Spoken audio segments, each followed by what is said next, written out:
This is for the players.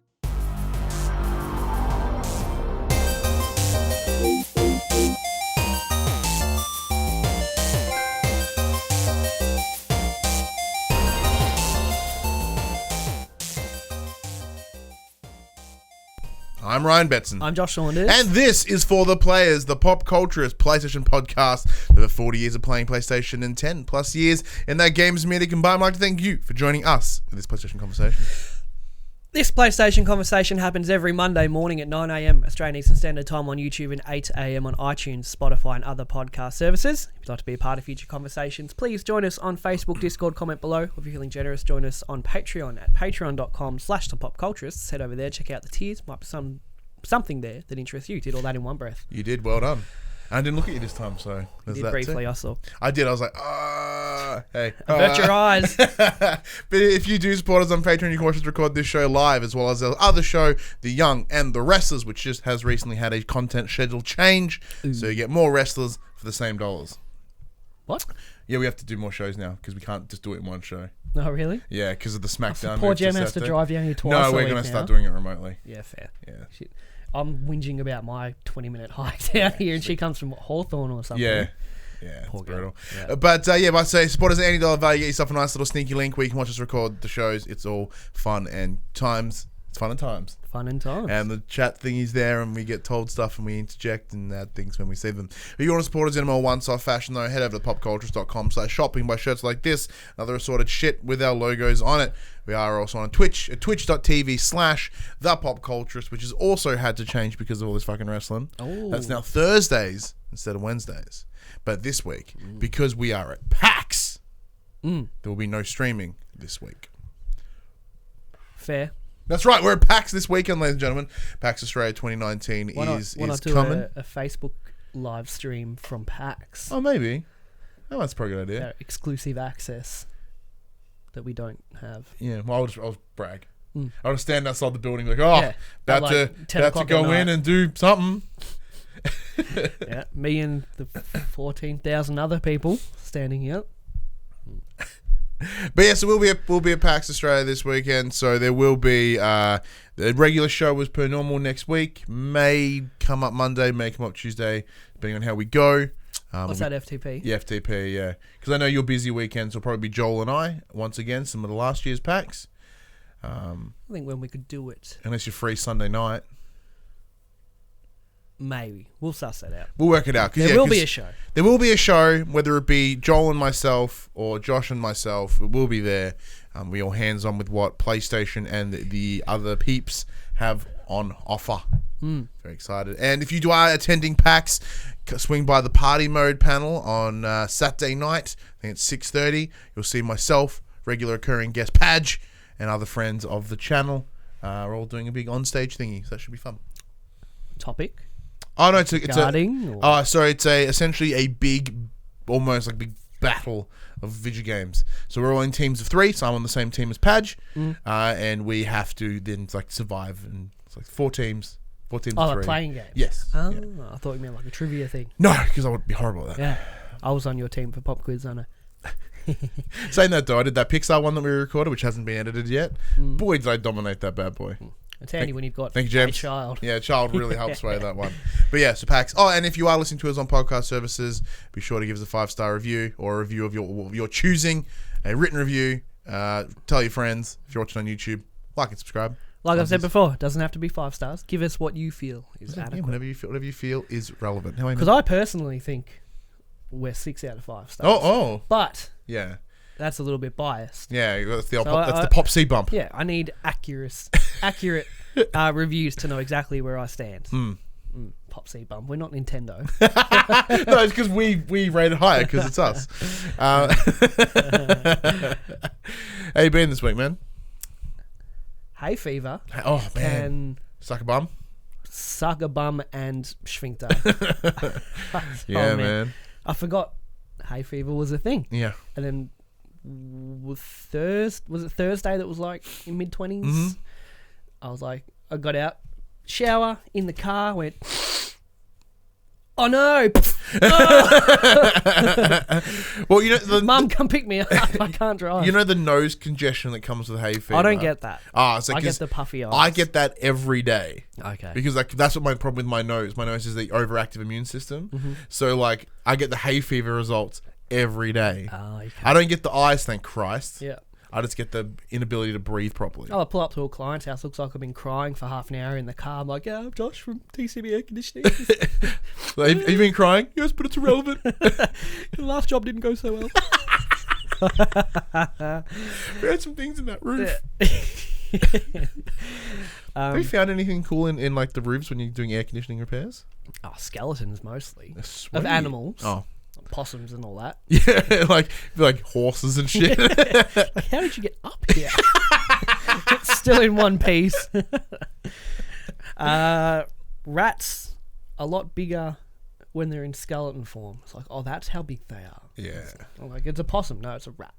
Oh, Wow. That's a big rat. Oh, but you know, we've pulled open off a panel before. Snake wrapped around the compressor. Like, put that back on. You're gonna have to deal with this before I fucking do anything. Sorry, mate. Sorry, champ. Got a lot of tools, but none for that. So I didn't mean to open your front door, mate. You know? I mean, I could have just got the bolt I like cutters. you being kind to the snake. Like, oops, sorry, mate. I didn't mean to. I mean, yeah, my only option was to get the bolt cutters and just snip the snake like a cable tie. Just I don't want to do that. Yep. There's like 4 of them. He only got 1. The other 3 are like, no. It's like Medusa. You cut one and there's 4 more snakes. I'm struggling to move. Frogs, possums, lizards of all species. Really, that's cool. Yeah. But you can prep for it because you know the houses are going to be at. When you go out go out to the bush. fucking middle of nowhere anarchy and there's weeds all around it, you're like, there's definitely 8 different things in this unit. Like Steve Irwin over here. It's like, oh, yeah, it's not working. Okay. Take off the top. Oh, There's yeah. a dead lizard on the PCB. Just like, There's literally a wombat in there. Like there's your problem. it's like chewing the board. Never know how to get in there. There's no room to get in. Yeah. But they're the best jobs because, you open it up, there's a dead something on the board that all its insides have leaked everywhere. You're like, well, that's your problem. See ya, that'll be 104.50. I think the one with the snake ended up buying a new unit. Yeah, I would not touching it. Can you just replace the whole thing? Figure someone else. What was alive in there? It was alive. Oh. Yeah. I would rather than remove it, just fucking burn it. Just flip the unit open. It's full of like R32 flammable gas. Just All right, I'll get the one out of the car. thanks for dealing with that snake and burning down 8 acres of my property. But But the snake's dead, and that's all that Snake's dead, counts. that's all that matters. What were we talking about? I know, playing stuff. Play games? Yes. I was like, ask how you been. And then we talked about Hay fever's balls. hay fever sucks, snakes in things. Yeah. Not much wow this week. Wow. Yeah, wow. Level 51. Yep. Max is 60. Approaching the end. It's becoming quite a slog to level up. So I'm just getting through my rest XP every day. Yeah. If you log off in and in, your experience bar gets a bit extra. And for that amount of time on your bar, you get double XP. Oh, nice. And then it's smooth as. So I'm just working through my rest XP. Yep. Which is maybe 45 minutes, if that. And then I've been playing... Kind of just doing your dailies. Yeah, essentially. Then I've been playing Destiny 2 Shadowkeep. We'll get to that Which we're later. going to talk about later. Yeah. Yeah, Exciting. that's about it.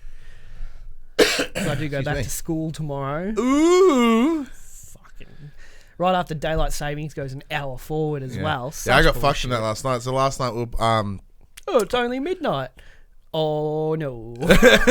I was playing The Last of Us online with... Are you trying factions? Yeah, Factions. Factions is fucking awesome, Yeah, by the way. yeah. It's fantastic. So it's just, for those that don't know, The Last of Us had an online mode where it was this setup of this idea of, rather than going with the conventional team deathmatchy whatnot, you would play as, the Fireflies or something else. And you would have this meta game where you've got this camp you have to look after. So every time you go into a match and help kill people and collect, things, you're helping your camp. It's a very cool concept. The gameplay is tidy as hell. Like it's got the scarcity that the Last of Us campaign had. It's also got the planning and the working. Like, you have to work as a team, and it's fantastic. So I was playing last night with Dash and Buddy from Dash Culture, and then Dylan from the Explosion Network. We had a good bit of fun kicking that over. But then saying that though, and then we ended up playing, and then it got 1:30. Like, I should probably go to bed soon. 3 o'clock. Fuck. Yeah. The second hit 2 o'clock. It's not 2 anymore. Yeah. Fuck you. It's 3 now. Yeah. I don't like it. I like that. I like when it goes the other way when it's like, hey, it's 3 o'clock. 2 o'clock. Like, I love you. Thank you very much. What fucks you up more though? This one. Yeah. I'm rooted right now. Okay. Yeah. Because you're getting an extra hour of sleep the other way. Yeah. But then again, So now saying tomorrow, that, I'm technically getting up at 4 to go to uni instead of 5. correct. Even though it is 5, but in my mind, it's still just 4. Yeah. No one told James that, so he yelled at me really early. Yeah. Yep. Put a pot. What a turd. Yes, I've been playing that.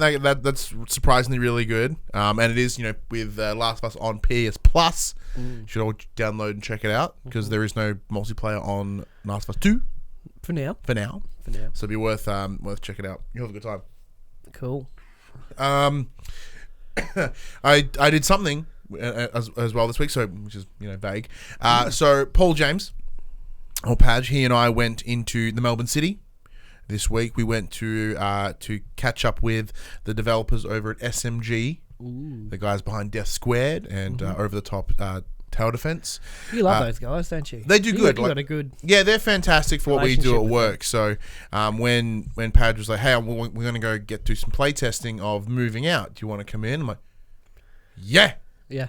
So Moving Out is the next game they're working on. It is the easiest comparison is probably like Overcooked, in the same. It's like that same 2.5D. You play your character that sort of moves around this level, and things happen. So the idea is you are movers, and you have to move items from house to truck. Oh, yeah. The items vary in size. You have to work together as a team in order to get items and throw them out windows and shit. Yeah. Like, it's not about how you do it correctly. It's just Get the shit pegging out. shit out the window. like there was one where we just put everything into a room and then just pushed it all out the window into the truck. Sounds fun. Speaking of one of the missions, there was a draft that we had to move. But because in terms of how the model is weighted, obviously the lower end of the body of the giraffe is heavier, the head's not so much. Yeah. So as you're running with it, it's all kind of wanky. It's like not quite. We had to throw it from an aeroplane into a moving truck. It's like, yeah.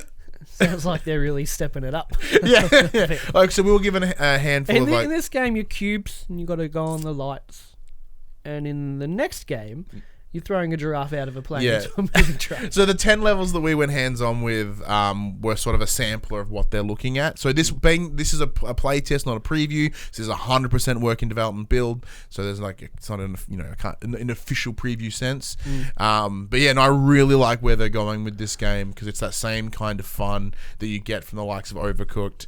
And Scouts Honor is another game that's playable at PAX. It's very similar in that sense. Hectic. You're working for a time limit, so it's all about going through those time trials, pushing through, then and there's a bit of strategy to it as well. So we would just like grab all the little things, throw the little things in, and we're like, all right, there's the couch. Oh fuck, there's too many little things. So you got to play it smart. You got to put the big things in first, then you throw little things on top of it. Didn't think of it because we were morons. Game is good. Game I think will be fantastic. Very keen to check it out. Coming out next year sometime. There's no date on it yet. Very good. I've also been playing. I've had a busy week this week. Also been playing Tom Clancy's Ghost Recon Breakpoint full release. Ooh. So big thank you to Ubisoft for providing the code for that one. Did you buy the XP booster that was accidentally on the store early? No. Okay. See, that's the thing.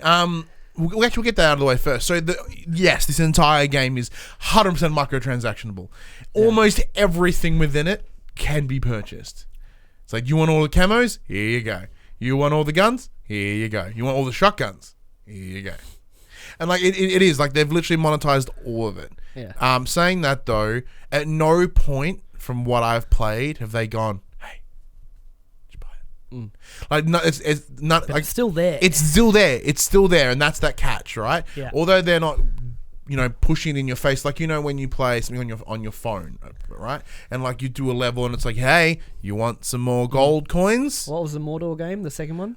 Shadow of War. Shadow of War. Yeah. Yeah. Yeah, they're like, hey, you want to do anything, you probably should buy these. So there's none of that pushing. When you're in the shop with like the orc, he's like, Yeah, and then you leave the shop without buying, he's like, oh. That's fucking stupid. So that's one advantage. It doesn't push you in that sense. Now, I've not hit a point yet where it's like, oh, I can't progress without buying whatever the hell. Because I'm enjoying...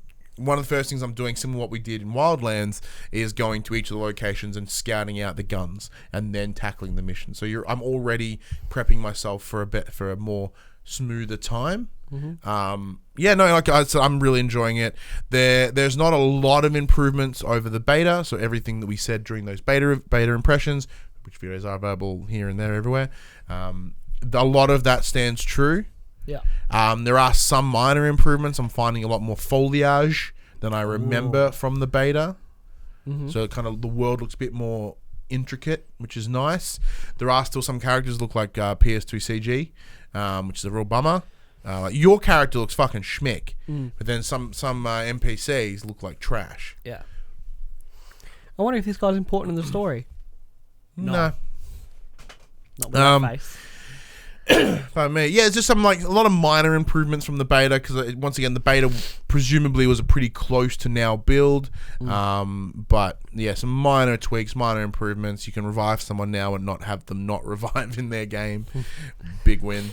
There's more to come. So in terms of the story, it's fine. I've noticed some. Once again, this could just be me not noticing it enough in the beta, but I've noticed the camera angles have changed. Remember one of my biggest complaints was the camera. They've switched up. There's a bit more sweeping shots, that sort of stuff. So presumably, maybe for the beta, they did that to save on rendering power or whatever, just so you can get the stress test it sort of in a different way. But yeah, so that's different. So all the cutscenes are a little different now, which I really enjoy. What else was there? So there is still some performance issues. I still get some slowdown. I still get screen tearing quite frequently, but mostly in cutscenes. So because it's similar to most pro games, you have the option of resolution or performance. Yeah. I go performance every time because resolution's cool, but I want a game that runs better. So even with that in that performance-y mode, it still has some problems. The HDR in it is stunning. It really adds to that extra effect.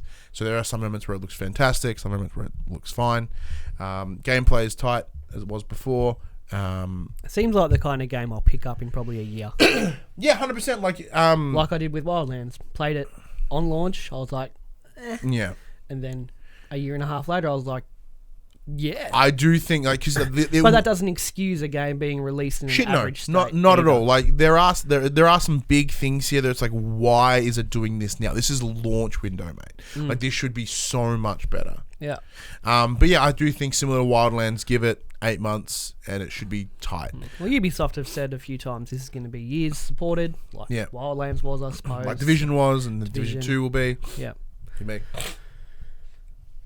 Ubisoft are really good at working on that continued support model. Not so good at launching though. No, they always seem to launch mediocre. Well, I think that could be a detriment to that long support model, right? Because they're like, look, we can fix it later. So if there's something they can't quite nail down then and there, but like, well, we got to hit that date and then we can work on it. Because Breakpoint's not sitting so good on Metacritic at the moment. No, I'm sure I think it's pretty average if I remember right. I think it's like a 3.5 for user reviews. But you'd never go off user reviews on Metacritic. No, because I guarantee a lot of that is the microtransaction stuff. 50. Whoops. How did I zoom that? No, it doesn't. 56 from critics at the moment. 2.6 user, but just go off critics. I would still think it's a little higher than that. Yeah. But I can certainly understand. What are some of the things you're saying there? What, from the critics or from the users? I don't go users because microtransaction 0. Positive. The authenticity and the survival central to the experience. It's really, really small. Accentuate the urgency of the situations and the oppressive feeling of being the prey and no longer the hunter. Yeah, look, part of that's okay. Like in terms of those RPG mechanics, they've added like the, increased damage. Like health not respawning if you've broken your leg or whatever. That's pretty cool. It's not, as of yet, it's not been like a survival game hindrance, which is a positive. VG247 said they would rather play Anthem. Wow. They gave it a 20 out of 100 or a 2 out of 10. Yeah, it is not that bad. Plug that cord back in. Yeah, it is. I guarantee you, it is not that bad. Yeah. So one thing that does frustrate me though is they have this drone that just comes out of nowhere. It's like, and then if it spots you, you're fucked. I saw within Skill Up's video. I think. Yeah. Yeah. It's so frustrating. So when you see it, no matter what you're doing, you are forced to drop and sit and wait, despite an NPC behind you standing there. Yep. Looking around. Like, you have to drop and wait, because what'll happen is that thing will be like, hey, he's here. Yeah. And everyone just swarms in and wrecks your day. I've found that, I very rarely go on Metacritic anymore. Skill Up and ACG, that's all I need. Yep. Those two channels are so, well, as far as I'm concerned, incredibly unbiased. Skill Up, I'll disagree. Okay, Skill Up, no. I haven't watched a lot of his stuff. Layman Gaming, yeah, very much so. They're very biased, but for fun. Okay. Yeah, they like he does have his biases, and it's very prominent, but he's also very open about it as well. Like, he has strong stances against the likes of EA and similar Jim Sterling, right? Like, I don't trust. You I don't watch know any his of his biases anymore. Unless I'm just in it for like a shits and giggles. Yeah, Skill Up is more open to that neutral area, but he still has his biases in place. ACG. Yeah, he's alright. Yeah. No, I put him at the top, I think, of reviews. So whenever I'm interested in a game, I suss out those two and kind of, go off that, because VG247 giving this a 2 just screams bias, I guess, or just some kind of hatred for Ubisoft. Yeah, it's the microtransactions, the commentary on the transaction. Well, they didn't comment on that. In that short blurb. Not from this little quote. I'm not going to read the full review because fuck them. Yeah, but it's reasonably enjoyable. Yeah, no, it's fine. Like, it's fine. It's good. Like, there are problems with it, and I understand I'm taking the stance of, well, I don't feel the urge to buy the microtransactions, but I understand for some that's the case. But I'm playing this game predominantly single player, because, like, although in the beta we played multiplayer, apart from Paul, who's got the game as well now, I'm not playing with anybody, so I'm playing it single player. So there's no reason for me to upsell myself in order to meet a unspoken social demand. Like, 'cause one thing they talk about in the hub world, actually the hub world still fucking sucks. Don't get wrong with that. Don't forget Doom's getting one. I think it'd be cool though. Like, when you kill bosses, you like rip their heads off and hang them on the walls or something like that, like your trophies. Yeah, progressing the game. Yeah, so like one of the things they talk about is the social pressure of these microtransactions in order to. Hey, this guy has a sick dance. I want that guy. Dance. I want that emote because my guy's just regular Joe. Who fucking cares? But like, some people do. I don't know. I agree, and I understand some people do care. Especially with Destiny. Don't care. Someone will do some emote that has like hologram. I'm like, that's fucking mad. I want that. How much is it? $8? Nah. But sometimes I'm like, yeah, I feel I can spend $8 today. You know what I mean?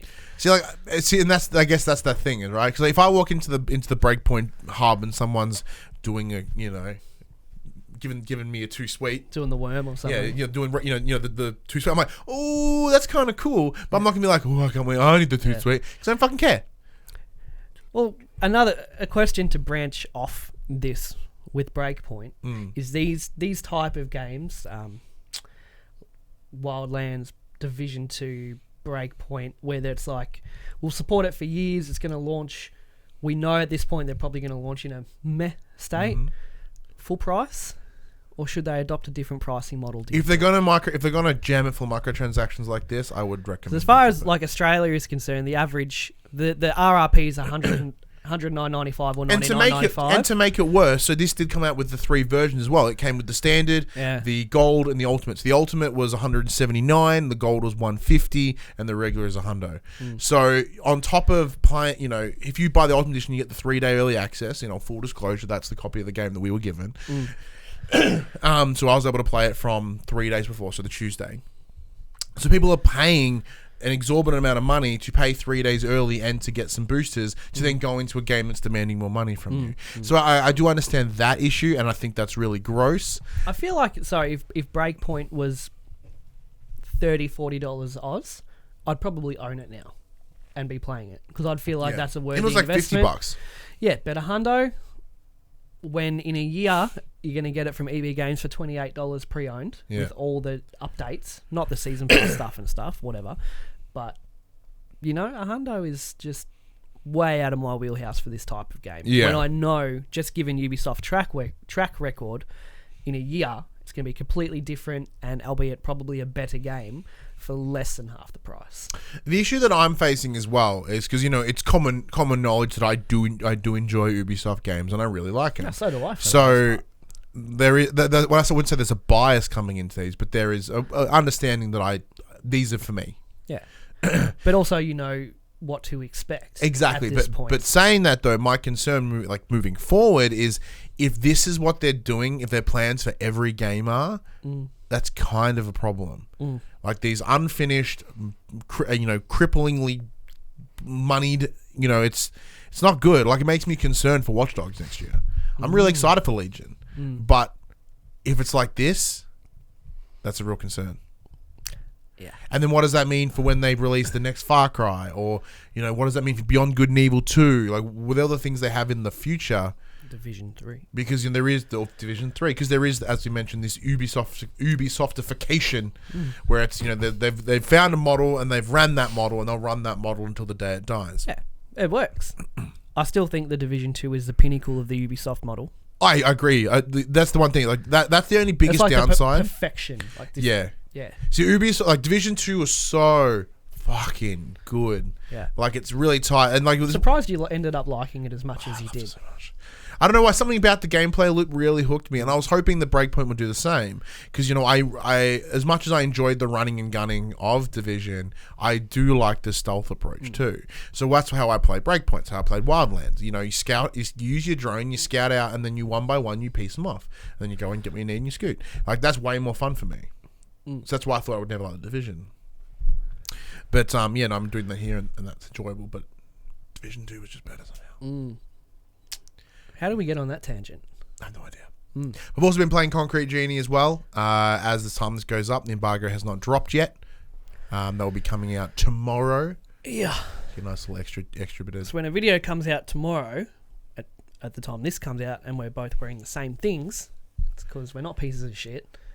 We're recording it straight after this. And I would likely wear the same shirt again. But I pretty much wear this every day anyway. So, One slight variance. But anyway, that was a long conversation about Breakpoint. Good, because we don't have much for the topic.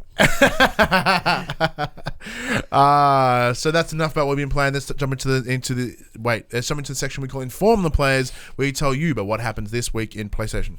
Number 1, the official PlayStation Twitter account has announced that Worldwide Studios chairman Shawn Layden will be leaving Sony Interactive Entertainment. Layden has been with Sony since 1987, year before I was born. It's a long time. Before I was born. PlayStation announced Layden's departure via a tweet. Quote, "It is with great emotion that we announced that Worldwide Studios chairman Shawn Layden will be departing SIE.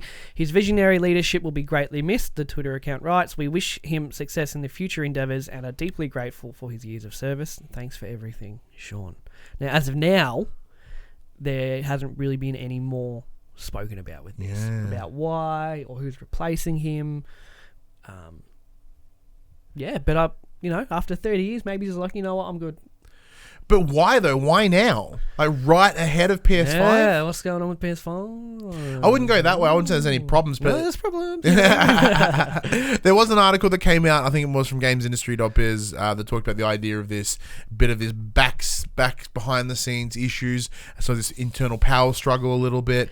Let me guess, from a source that was unnamed, which can essentially mean I made it up for clicks, and I'm just saying. An anonymous source told me. And the interesting is, as far as I've seen, no one else has corroborated it. Not the once I read the article, I was like, oh, cool. I'll wait till I hear something official. Yeah. So I haven't gone hunting for it either. But also on the same day, the equivalent position for Asia also announced. Yeah, he retired though. Oh, did he? He retired because he aged out. So it's a little bit different to Shawn Layden. Shawn Layden's. And the thing is, just fascinating about it, it was done by Twitter. There was no like blast about it. It was just this very... Well, as of last year's Game Awards, that will be the last picture we got of Reggie, Phil, and Shawn all together. Yeah. Reggie's gone. Shawn's gone. Phil's leading the way. Is Phil Thanos here? Is that what Is he snapping them all up? Phil has fuck you money. He probably bought them out. He probably does leave. have fuck you money, yeah. Which is, because, Reggie was the face of Nintendo, and he seems like such a nice and likable guy, and everyone associates PlayStation with Shawn Layden's face for the most part. Not to the same extent, I think, as Reggie was for Nintendo. Yeah. But Shawn, you saw him and you go, oh, well, he's the PlayStation guy. I know he's the PlayStation guy. Shawn had, Mr. Layden had this, because we don't deserve to call him by his first name. Yeah, he's like a teacher. Like, he would come out quite frequently at E3 and deliver sort of the opening presentation. Yeah. So he was synonymous with PlayStation. He's a face everyone knew about, as a voice you knew. Saying that he always looked kind of like nervous. You can tell he really had to be on stage. Yeah. So it's more, it's obviously it's a bummer. I'd hate to know that he got pushed out. I doubt it. If he left on his own accord, sweet. He's done fantastic things with PlayStation. What possible reason would there be for him to get pushed out with how PlayStation has been this generation and to the tail end of PS3? Well, his leadership. Whoever's taken the main ropes, maybe he's like, let's do more like PlayStation 3 stuff. He's like, that's a real bad idea. You're fired. Fuck you. I quit. Nah. I'm not going to read any more into it. Yeah. If more comes out about it, cool. If not, fine. I'm just taking it as he's just kind of... It's like, I'm done. Maybe we're at the end of the PS4, super successful, and he's thinking about doing it all again with the PS5. He's like, what, I mentally can't do this. That's a good point. Possibly. I'm just spitballing. It would be for me, like, you can picture the stress on his plate for the last 10 years or whatever. We're about to hit the new generation, and it's just like, fuck, got to do it all again. Maybe it's like, nah. Maybe he'll go work for Naughty Dog or something. Nope. He'll just be a dev. Just go. Yeah. Oh, do PR or something. Real basic ass PR. Yeah, like the janitor. Neil Druckmann's like, I fucking blew that toilet up, Shawn. Can you take care of it? Yes, yeah, right away. Yes, Mr. Druckmann. Mr. Druckmann. And maybe, Phil might be sitting back going, fucking, it's Xbox's time now. Nintendo and PlayStation are in turmoil. But imagine that, though. Imagine if he then picked him up. You see Shawn pop up at... Then he runs their studios. Maybe. It's unlikely, but that'd be. Whoa. Yeah. I'd be lying if I was a little bit excited about that. But yeah, it's sad to see him go. It is very sad. Thank you very much, Mr. Layden. Yeah. You've done good. Like I said, everything about that was just us spitballing. There's been no other official comments about him leaving other than he's leaving. So. Yeah, not even a date. So I'm take that with a grain of salt. Number 2, Sony's crossplay function for PS4 has now completed its beta phase and is a full feature for developers to make use of. Strangely, Sony made no official announcement about crossplay being promoted to a full feature. The news instead comes from a Wired article which states that crossplay is now available to any developer that wishes to implement it in their game. Call of Duty Modern Warfare seems likely to be the first new game to support this at launch, with being set for release later this month. Sony Interactive Entertainment CEO Jim Ryan, maybe Jim Ryan kicked Shawn Layden out. That's the theory. Fucking Jim. Explained to Wired in the same article that Sony has to keep pushing PlayStation. This is what I found interesting.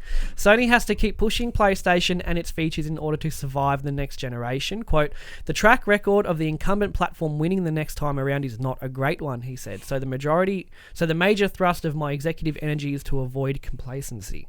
Crossplay certainly helps show that Sony isn't willing to believe its current dominance will ensure guaranteed success in the upcoming generation. Good mindset. I'm glad to hear that. Yeah.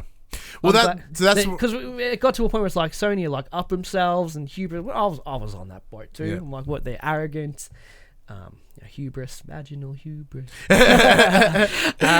So it's good to hear from the man that they're not going complacent and they kind of understand that they could very well lose the next generation if they let it slip. Well, that's the big thing. Like we have this big history now to look back on and see that, it is a once. It's same as politics, right? You never have a stretch of the same party. Yeah. It's always one, maybe 2 terms, and then the other guy's probably gonna get in. Yeah. Yeah. And like this is kind of here as well. Yeah. So the idea that PS3 won out in the end, but they initially lost out to 360. Microsoft had that same hubris coming into the next gen. PS4 dominated Xbox One, and now it seems Microsoft doesn't have that hubris. Just the last few years, PlayStation didn't have it either at PS4. Yeah. But Microsoft did, and it seems like towards the tail end of this gen, they've steered the ship around. They're doing lots of great things, and they've really set themselves up. Sony obviously can see Microsoft has set themselves up for a really, hopefully, strong start to the next gen, and Sony we need to be on top of this. And it's like I said, it's just good to hear it from them. 100%, yeah, unquestionably, it is still certainly good news. Although I still don't think crossplay is a massive thing. But I am wrong, because everybody's stoked about it, and apparently it was awesome for the Call of Duty open beta the other week. Yeah. So I if anything, it will. I'm willing to admit I'm wrong there. If anything, it will lead to just games having fuller lobbies, which is always good. For example, Titanfall 2, when I tried to play it multiplayer, 10 minutes in queue waiting to find a game. If crossplay was enabled, who knows? It might have only been a couple minutes, because there might have been 20,000 people still playing on PS4 or PC compared to the 2,000 still playing on Xbox. So if anything, it keeps these multiplayer games going a little bit longer. Yeah.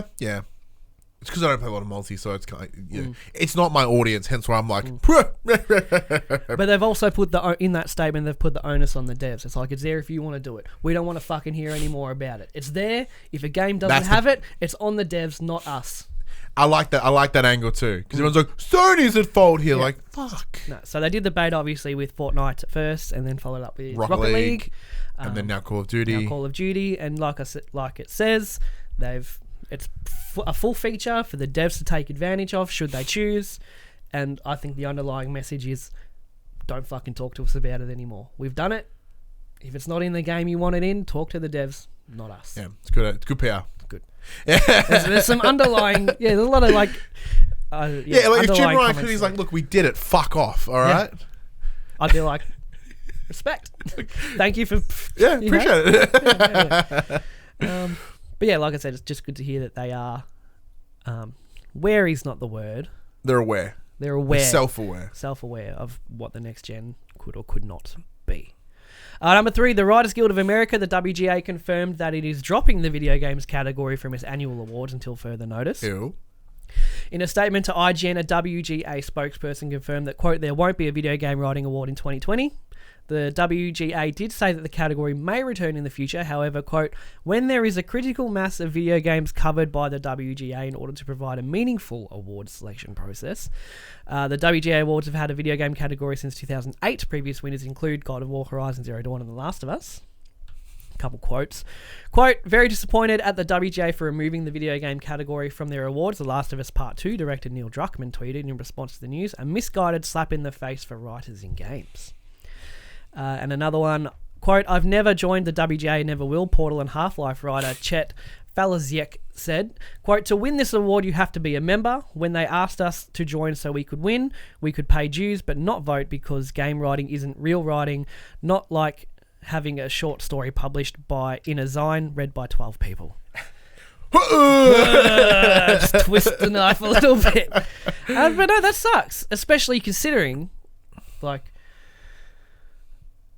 there hasn't been this year, I suppose, there hasn't been many huge breakthroughs in story writing in games. But, Death Stranding is coming at the end of the year. Maybe that'll blow everyone's fucking mind. Who knows? Well, that's the thing. Maybe they're like, I don't want to give Death Stranding.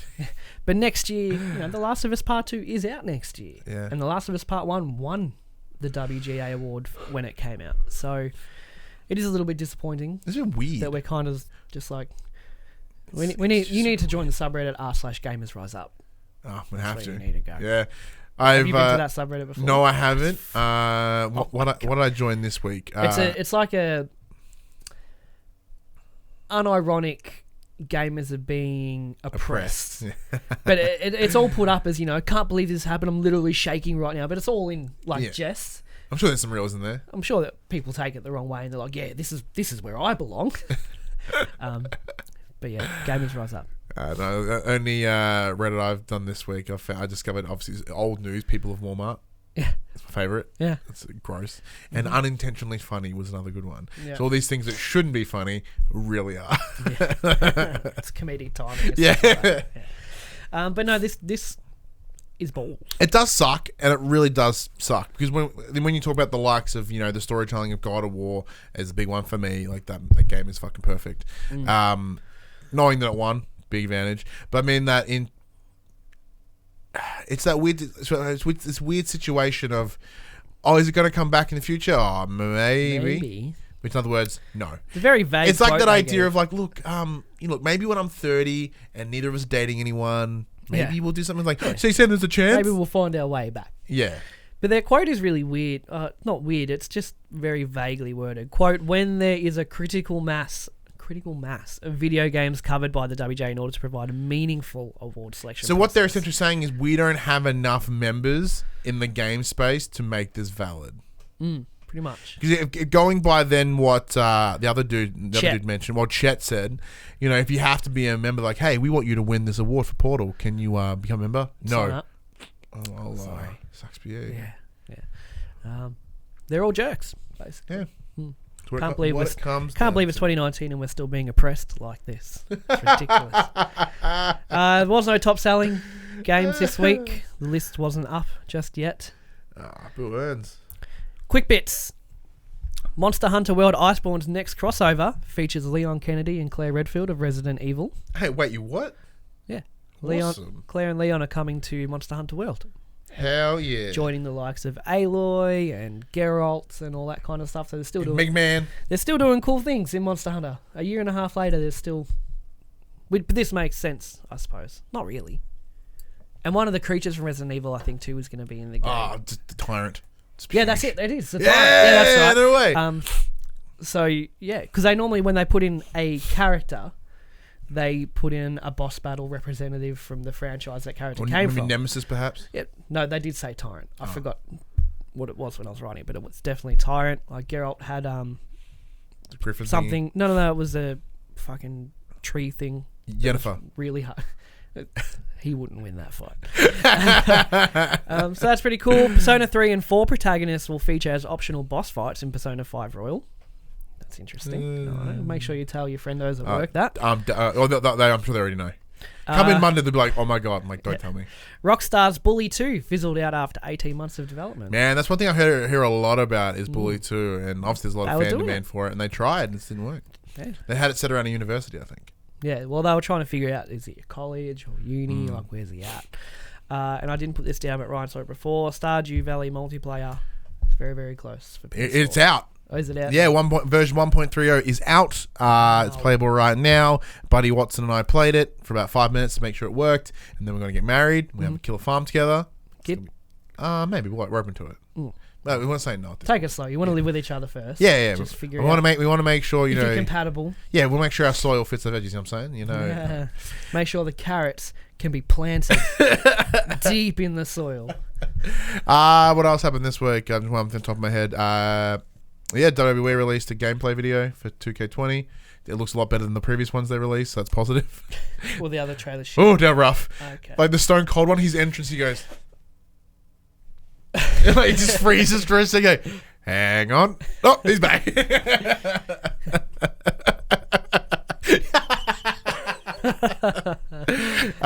So I'm pretty excited for that one because that one comes out very soon as well. But that's about all in terms of the big news. Cool beans. Easy done. That's it for the news, Ryan, as we have a chat to the players about Destiny 2 Shadowkeep, the latest expansion for Bungie's game. Awesome. Woo! I wasn't going to buy it, but I did. There it is. Thank you very much. That's pretty good. That's a pretty good sign. Well, a lot happened for Bungie this week. So, Destiny 2 New Light launched, the free-to-play version, which is your base game and all Year 1 expansions and content. That's for Destiny 1, yeah? No, for Destiny 2. Okay. So, sorry. Destiny 2 base game and all Year 1 expansions are free to play on all platforms now. Yeah. Is there any Destiny 1 stuff within that? No. Okay. When a new light... They've gotten rid of levels. You don't level up anymore. I'm going to blow my nose for a sec. You go. You don't level up anymore. Instead, when you first start the game, you're at an equivalent power level to do current content with your friends. So you don't have to play through 15, 20 hours of story content just to be able to play with your buddies. You can do that straight away, jump straight into the Crucible, do some PvP, all that kind of good stuff. And then it launched on Steam. It came over to Steam for free as well, with the ability to bring your characters from console over to PC and have cross-save going. So essentially you head to bungie.net, click on the merge account thing, you put your Steam, log into your Steam account, log into your PS4 or Xbox accounts, or your characters show up, and it's like, which set of characters do you want to have cross-save enabled for? Well, I want my PS4 characters to be cross-save enabled.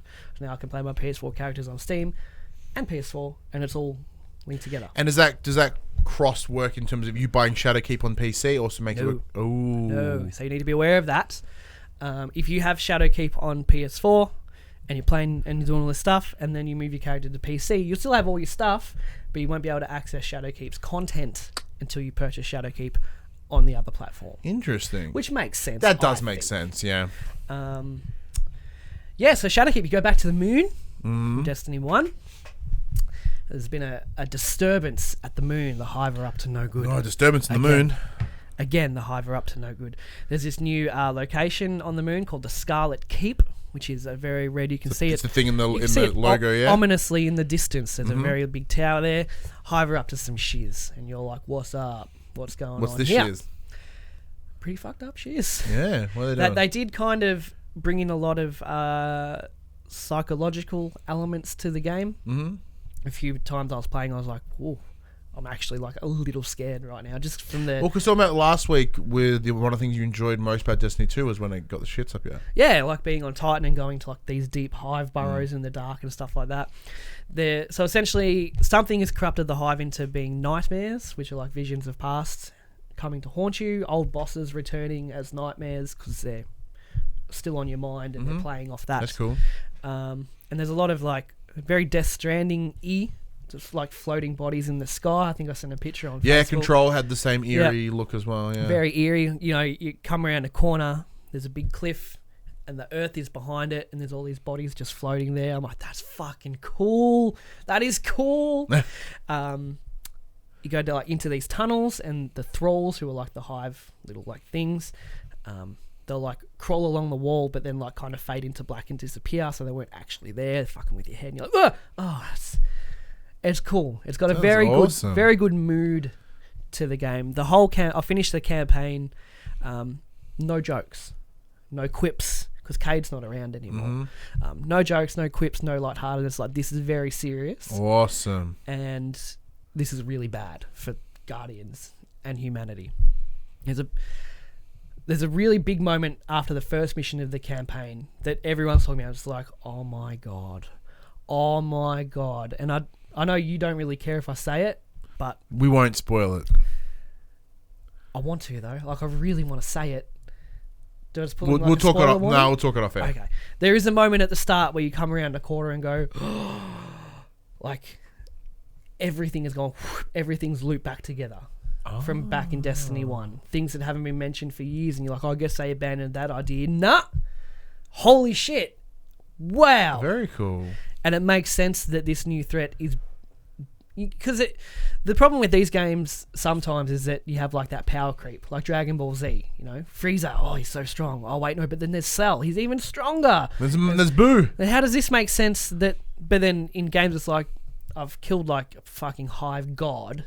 How is this one Cabal like the bigger threat? You know what I mean? But it makes complete sense for this threat in particular to be like, oh shit, this is bigger than anything. You fight Peter Dinklage. Yeah, his ghost, because he's like real mad. Like, how dare you replace me as a voice actor? So it's you just punching this one little thing. It's just a ghost going, how Peter Dinklage. Nolan North versus Dinklage. Voice acting by Nolan North is actually... Well, it's always good, but it's spectacular here. When you come in that first mission, when you come around the corner and see this thing, there's such like terror in his voice. Holy fuck! Yeah, fucking damn, run! But he really, because the ghost is he's your exposition dump essentially. Correct, yes.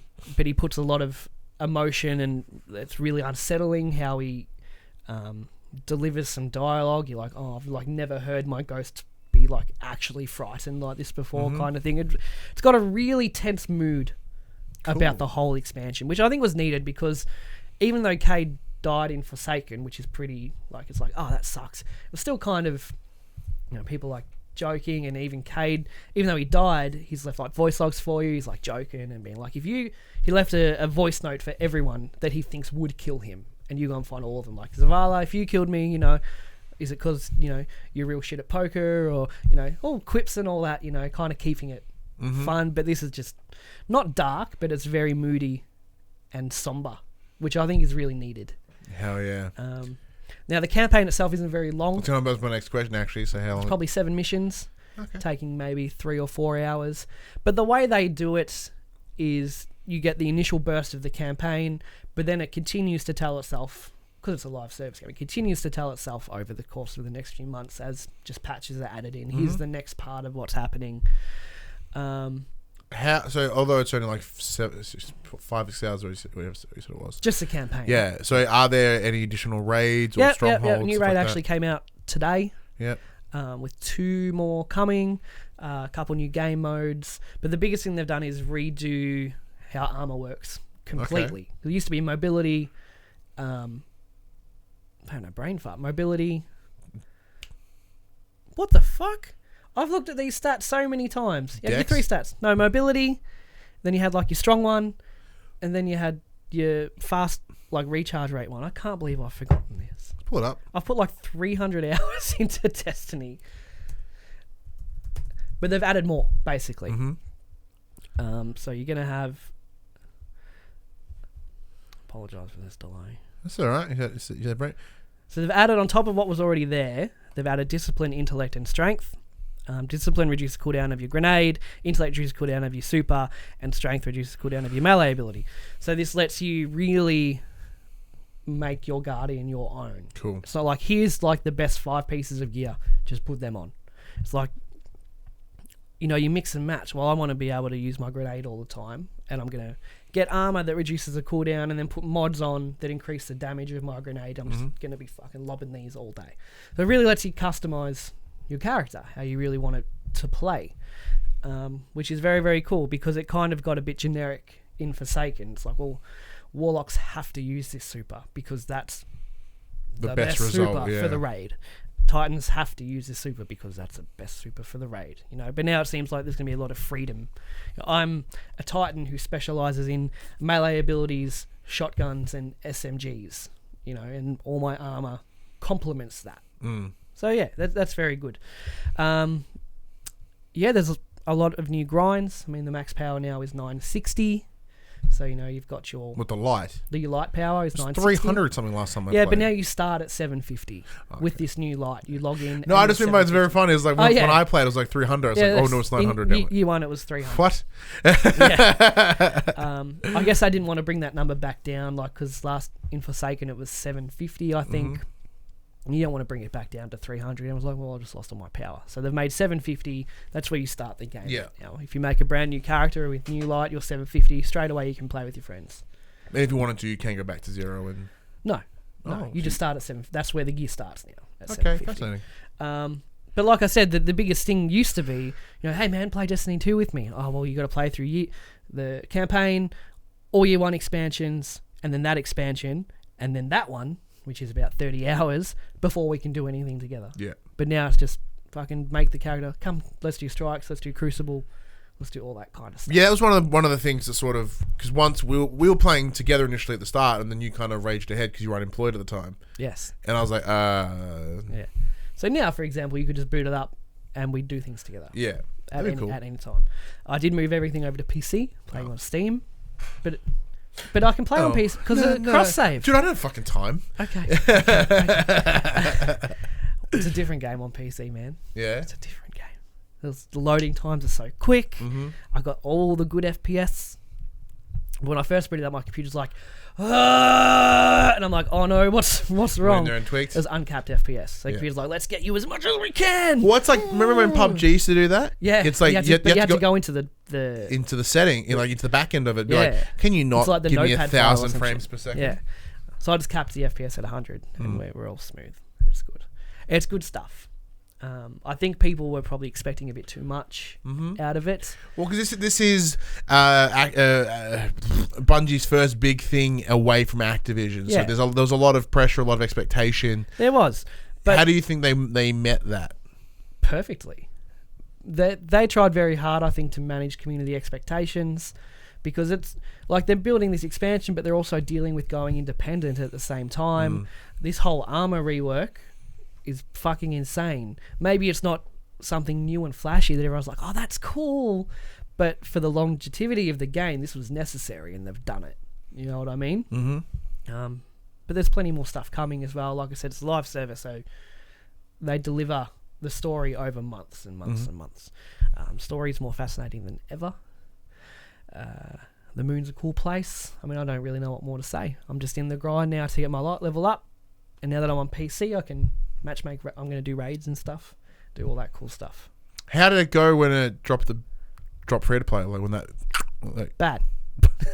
There was queues, and there were articles going around that the servers got taken out for emergency maintenance. Like, you linked it. I'm like, oh no, Joel did, but yeah. Alex has been playing it all morning, and he's still playing it right now. So I don't know what we're talking about with servers being offline. Localized, maybe I don't know. But Alex, he downloaded it because he could pre-download it for days. He gets up in the morning, he's like, turns it on. It's like, you are 18,000 in queue to play. He's like, oh, and he's watching it and it goes up to 20,000. It's like, how did I go up in queue by 2,000? But having said that, the 20,000 person queue was done in about 8 minutes. Yeah. So he got in pretty quickly. Other than that, there's been no issues that I'm aware of. Servers so now you can get in and out, no worries? In and out, no queue. Apparently, it on launch day, it had more concurrent players than it's ever had before. It's understandable. I think going free to play is a very smart move. Even you still need to pay to get the newest content, but being able to dip your toes in, and even in the free version, there's at least 15-20 hours worth of stuff to do. And by that time, you can be like, yeah, I'll drop the extra $50, or I've had my fill. But either way, having an easy barrier to entry certainly helps. Yeah, other companies, this is how it works. Yeah, because previously you'd have to buy the base game and then get the first year 1 expansions, the 2 of them, and then you had to get the year 2 expansion, Forsaken, and then all these different bundles and versions, and well, if I buy this, do I get this? I don't know. A lot of confusion, like trying to play the game, and now it's just go. Play with your friends straight away, as soon as you make a character, if you want. They've made it so when you make a new character, instead of starting at the Red War where Destiny 2 started, where you get your light taken and all that, you start in the Cosmodrome from Destiny 1. You go through Revive. Oh, shit! You go through that first mission from Destiny 1 to introduce you to being a Guardian. And then you go into the start of Destiny 2, where you're on your ship and the tower's under attack. So you get that cool little intro from Destiny 1, the ghost, like, you know, eyes up Guardian, and you do that whole introduction mission from Destiny 1 to familiarise you with how to play. Because Destiny 2... But so that doesn't have that mission where you lose your light anymore? No, it does. Oh, so that mission's fucking awesome. But it leads into that. Okay. So instead of just being dumped into the game and you're at the tower being under attack and you lose your light, new players will be like, what the fuck is happening? They've remade the introductory mission from Destiny 1 to ease you into it. Awesome. You finish that mission, and then it starts Destiny 2's campaign where you get the message that the Traveler's under attack. But you already know what's going on by that point because you've done that first mission. I made a new character just to play that first mission again. I was like, how's it look? Dope. Great. It's great. Especially on PC. Oh, you're that guy now. No, it's very good. Fantastic. And like I said, if you're interested, if your PC can run it, it's free. Just download it. Cross-save your characters on Bungie.net. Stick around. Yeah. You know? Then you can go back and play with your friends on your other console if you want to as well. Sounds good. All easy. Well, let us know. It's a good. I think it's a good indication of where the game is going. Independent. Yeah, it sounds like Bungie's got the right idea and it's being done properly. They've certainly been much more, since splitting from Activision, much more open, much more communicative. Always chatting, giving updates really freely. You know, having some swears, having a laugh, making jokes. Like, they seem very free to just deliver news how and when they want to, instead of being like having hammer over their head. Yeah, big guillotine thing. Yeah. It seems like they're having a lot of fun, I think. Sounds good. Well, let us know what if you've been playing Destiny 2 on wherever the hell you're playing it. Let us know in the comments below. Facebook, Discord, all those things. Come chat to us about that. Now, add me on Steam. My name is Josh Spice. Let's slay the darkness. But look, mate, if Destiny isn't your wheelhouse, but there's other new games that are on the way. So in a section we call Coming to the Players, we'll tell you what games are coming out this week. Lots. So new games for the, was it the 4th of October? 8th of October. Eterno Blade 2, PS4 Digital. The Alliance Alive HD Remastered, PS4 Digital and Retail. BB and Tina on the Horse Farm. Oh, yeah. PS4 Digital. The Bradwell Conspiracy, PS4 Digital. That's a cool cover. That is a cool cover. Concrete Genie, PS4 Digital and Retail. Read that bad boy out. Concrete Genie follows the heartwarming journey of a bullied teen named Ash who catches a Pikachu. Who escapes his troubles by bringing his colourful imagination to life in his sketchbook while exploring his hometown of Denska, a once bright and bustling seaside town now polluted by darkness. Come on, mouse. You have our review shortly. Contraptions, PS4 Digital. Frostpunk Console Edition, PS4 Digital. In Between, not one word, PS4 Digital. Indivisible. One word. PS4, that is one word. Interfectorum, one word, PS4 Digital. A Knight's Quest, 3 words, PS4 Digital. Mistover, PS4 Digital. Monochrome Order, PS4 Digital. River City Melee Super, PS4 Digital. Slabwell, PS4 Digital. Spirit Hunter, NG, PS4, PS Vita, Digital and Retail. Stellatum, not to be confused with Stellarum. Or Stellaris. Did James just scream, how you doing? Yeah, probably. He's excited. PS4 Digital Superbox Land Demake. PS4, PS Vita Digital cross-buy. Trine 4, The Nightmare Prince. PS4 Digital. Trine is a great series. I recommend that. A Winter's Daydream. PS4, PS Vita Digital. Worse Than Death. PS4 Digital. This fucking drop is worse than death. Ukulele and the Impossible Lair. PS4 Digital and Retail. This is a 2D ukulele game.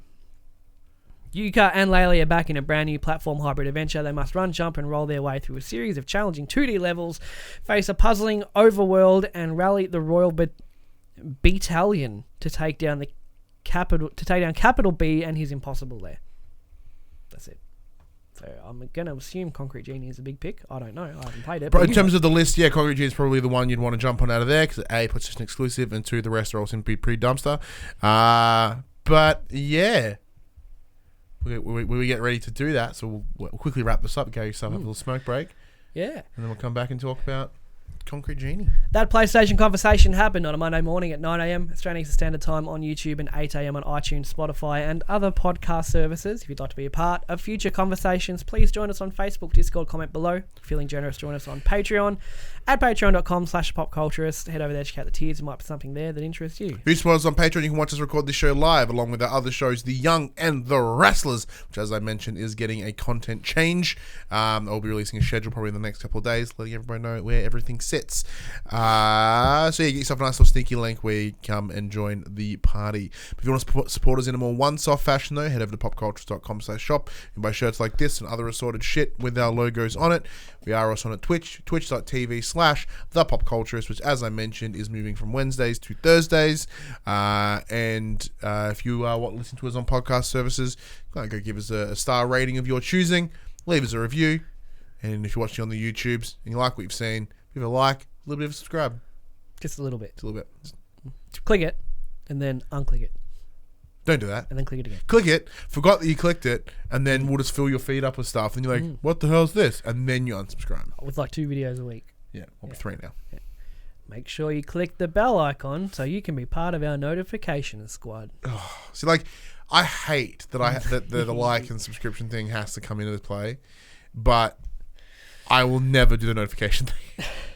Why? It's important. It is very important. Because you can subscribe to someone, but if you haven't clicked the bell, you don't know when they put a video up. Oh, I can tell you exactly when. At the same time, literally every week. Like, there is no difference. Yeah. Except Thursdays. Except for Thursdays. Which, maybe, you know. Okay. But until like 10 minutes from now, I'm Ryan Betson. I'm Josh Saunders. And that was For the Players. There you go. Yeah, that's it.